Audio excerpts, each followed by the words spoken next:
Lord's institute of engineering and technology Hyderabad का Wahid Muslim minority autonomous engineering institute affiliated to Osmania university बेहतरीन placements के साथ। देखो जो लोग ये आदिलाबाद में बोलते ने ऊपर ओवैसी है हमारे साथ है और बीजेपी बोल रहे स्टीयरिंग मेरे हाथ में, कहीं खुदा ना खास्ता मैं स्टीयरिंग से एक्सीडेंट नहीं कर दूं।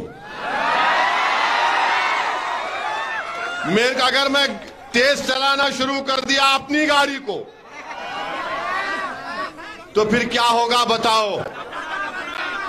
तो हम हुकूमत से, तेलंगाना की हुकूमत से इस बात का मुतालबा करते हैं, अगर इलेक्शन से पहले ये पूरे मसाइल हल होंगे तो फिर कुछ होगा।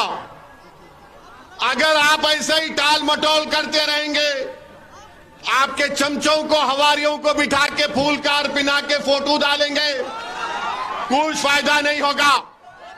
अगर आप कोई टोपी वाले, दाढ़ी वाले को साथ लेके ये समझेंगे कि कुछ हो जाएगा, तो आदिलाबाद का बच्चा, आदिलाबाद का बूढ़ा, आदिलाबाद की माएं बोलेंगी, एक ही टोपी वाला, एक ही दाढ़ी वाला जब तक आके नहीं बोलेगा वोट नहीं डालेंगे किसी को।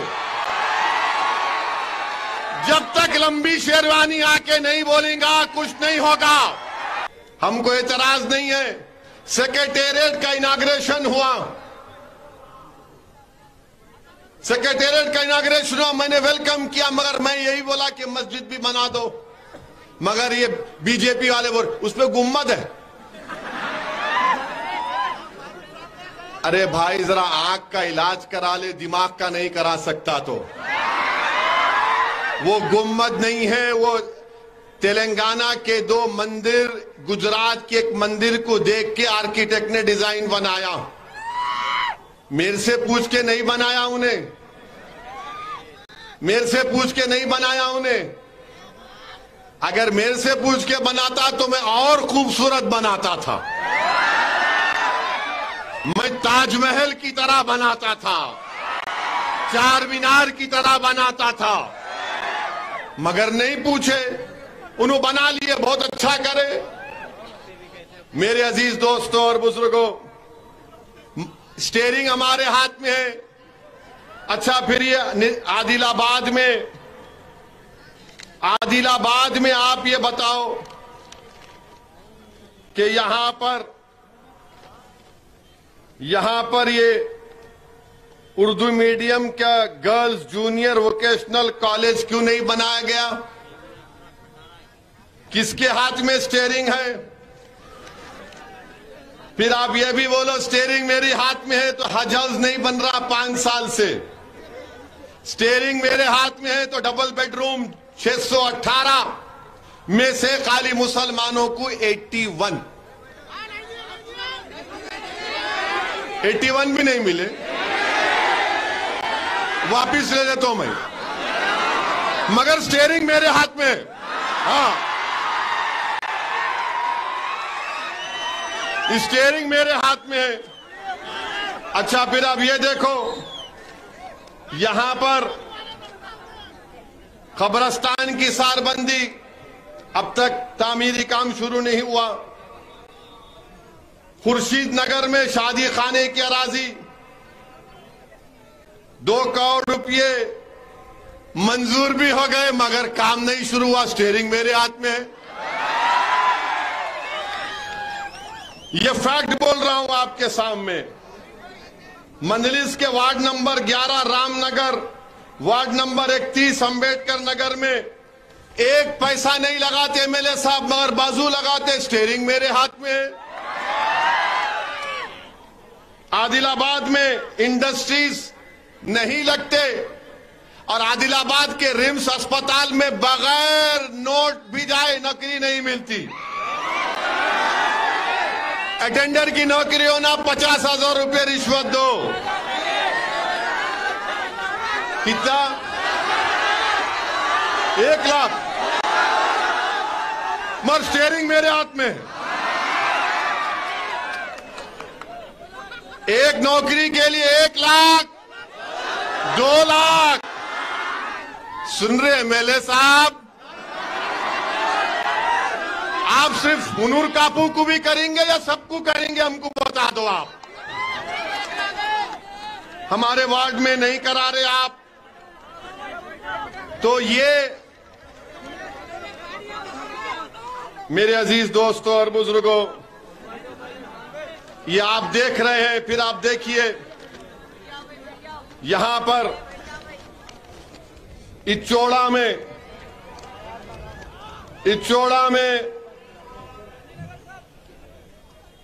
क्या बोले? हाँ बोल रहा हूं, सब बोल दो, फिक्र मत करो।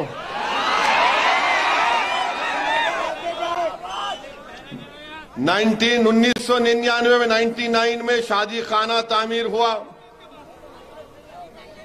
मगर अब तक बराबर नहीं बना। शादी खाना वहीं का वहीं रहा। रुकने असेंबली बूथ गांधीनगर में, वहां पर जुल्म हुआ। एमएलए साहब खामोश, स्टीयरिंग मेरे हाथ में। बड़े जानवरों की गाड़ी जब्त कर ली जाती, स्टीयरिंग मेरे हाथ में। इचोड़ा उर्दू मीडियम जूनियर कॉलेज की सख्त जरूरत है। कॉलेज नहीं होने की वजह से मुस्लिम बच्चियां तालीम तरक कर रही हैं।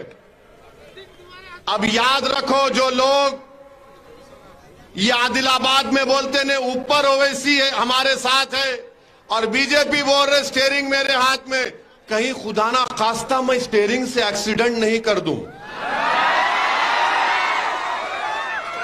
अगर मैं तेज चलाना शुरू कर दिया अपनी गाड़ी को, तो फिर क्या होगा बताओ? तो हम हुकूमत से, तेलंगाना की हुकूमत से इस बात का मुतालबा करते हैं कि आदिलाबाद टाउन में शादी खाने की अराजी जो दी गई उस पर तामीर शुरू होना, और ये शादी मुबारक के चेक्स एक एक साल नहीं आते। अब आप बताओ, आने डेढ़ साल हो रहा, अब इलेक्शन आएगा अक्टूबर में या दिसंबर में, उस वक्त आके नहीं बोलना ओवैसी गारू चप्पुंडो, ओवैसी गारू नहीं होगा। फिर आपके पास टाइम है, अभी काम करो आप। ये जो मैं 6-7 काम बताया हूं, हमेशा हमारे बच्चों को मिलते, हमारे सदर को, अरे नजीर तेरे साथ है ना, ऐसा बोलने से नजीर का पेट भरता क्या? आदिलाबाद के गरीब मुसलमानों का फायदा होता क्या? अरे तुम्हारी लफ्बाजी की जरूरत नहीं है, काम की जरूरत है। और हम हुकूमत के सामने, बल्कि मैं आदिलाबाद के कलेक्टर से कह रहा हूं, आपका काम है कि इंसाफ करो। आपका काम है कि आप आदिलाबाद के मुसलमानों से इंसाफ करो। उनका जायज हक उनको मिलना चाहिए। ये मिट्टी कट्टी बातों से अब मामला हल होने वाला नहीं है। आदिलाबाद में नजीर साहब बता रहे हैं कि 60,000 के करीब मुस्लिम वोट है आदिलाबाद। आप बोले नजीर कितने हैं? 62,000 है बोल रहे कि जो भी होंगे, मगर अब आपको फैसला करना है। अगर इलेक्शन से पहले ये पूरे मसाइल हल होंगे तो फिर कुछ होगा। अगर आप ऐसे ही टाल मटोल करते रहेंगे, आपके चमचों को, हवारियों को बिठा के फूल कार पिना के फोटो डालेंगे, कुछ फायदा नहीं होगा। अगर आप कोई टोपी वाले, दाढ़ी वाले को साथ लेके ये समझेंगे कि कुछ हो जाएगा, तो आदिलाबाद का बच्चा, आदिलाबाद का बूढ़ा, आदिलाबाद की माएं बोलेंगी, एक ही टोपी वाला, एक ही दाढ़ी वाला जब तक आके नहीं बोलेगा हम वोट नहीं डालेंगे किसी को। जब तक लंबी शेरवानी आके नहीं बोलेगा कुछ नहीं होगा। ये आदिलाबाद के गरीब मुसलमानों का मुतालबा है हुकूमत से कि आपको ये काम करना पड़ेगा। ये बाप आकर वो वुडो डरा रहे मत डराओ हमको, किसी के बाप से डरने वाले नहीं हम भी चाहते बीजेपी आगे ना बढ़े तेलंगाना में। 2014 में 2018 में तेलंगाना में बीजेपी को हराने में मजलिस का भी रोल रहा है, उसमें मजलिस का भी रोल रहा है उसमें, और हम हरगिज नहीं चाहते कि बीजेपी आगे बढ़े। मगर इसका यह मतलब नहीं है कि आदिलाबाद में कोई डेवलपमेंट ना हो हमारे वार्ड में। अब एक ही छत के नीचे आपके बच्चों को दीनी और दुनियावी तालीम से आरास्ता कराएं। मदरसा आयशा खैरुन्निसा और के एकेडमी में नर्सरी टू 5th क्लास तक के बच्चों के लिए मुकम्मल इंग्लिश मीडियम के साथ साथ तजवीद, नाज़रा कुरान, हिफ्ज़ कुरान व आलिम कोर्स है। बड़ी लड़कियों के लिए सेपरेट बिल्डिंग में अलग इंतजामात रहेंगे। बिल्कुल मामूली फीस ली जाती है और जो गरीब लोग हैं उनके लिए मुकम्मल रियायत भी की जाती है। एडमिशन्स के लिए स्क्रीन पर दिए गए नंबर पर कॉन्टैक्ट करें या फिर हमारा पता है मदरसा आयशा खैरुन्निसा के एकेडमी, करीब बरदान की बोली, बारकस, हैदराबाद।